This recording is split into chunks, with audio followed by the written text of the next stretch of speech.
నీకు ఇంతకన్నా మంచి ఛాన్స్ రాదు ప్రేమ్. ఒప్పుకుంటే బెటర్. ఆ 1 కోటి అన్నా దక్కుతుంది.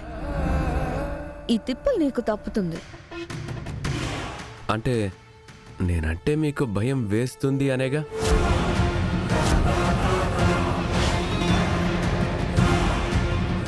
భయమా? What do you mean man? నన్ను పోటీ నుంచి తప్పుకోమంటున్నారంటే నువ్వు ఓడిపోతావన్న భయం పట్టుకోవడమే కదన్నయ్యా. ఇది మామ్ వీడి వరస. మంచి చెప్పినా వీడికి అర్థం కాదు. వీడికి డాడీ ఇచ్చిన ఎలివేషన్కి వీడు ఎక్కువ ఊహించేసుకుంటున్నాడు. అదే వీడి ప్రాబ్లం. ప్రాబ్లం పెడుతుంది మీర్రా. వాడి పని వాడు కామ్గానే చేసుకుంటున్నాడు. కెలుకుతున్నది మీరు.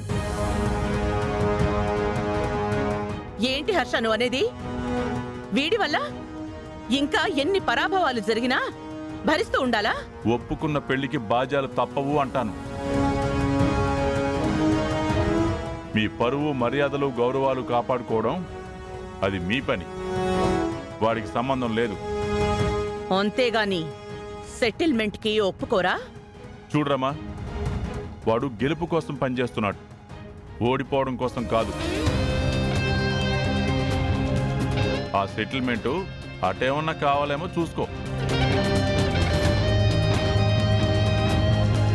రే ప్రేమ్, ఏది ఏమైనా బెంచి కారు దిగని మీ అమ్మని ఈరోజు నీ క్యాబ్లో ఎక్కించుకుని వచ్చావు.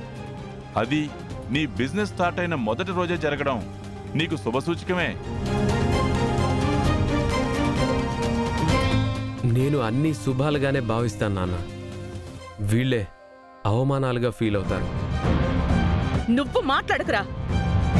నీ మాట విన్నా, నీ మొహం చూసినా వాళ్ళన్నవి నాకన్నీ గుర్తొస్తున్నాయి. నా వరకు నువ్వు గెలవ్వు, ఓడిపోయి తీరుతావు అంతే.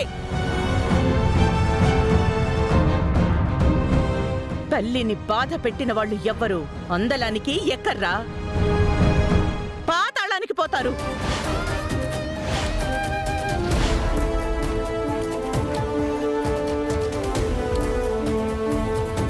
రమా, వాడు నీ బిడ్డ, అలా మాట్లాడుకో. నా దృష్టిలో వాడు యూస్లెస్ ఫెలో. అది మారదు. పోరా, ఇంకొక్క క్షణం కూడా నా కళ్ళ ముందుండుకో. పో. అమ్మా,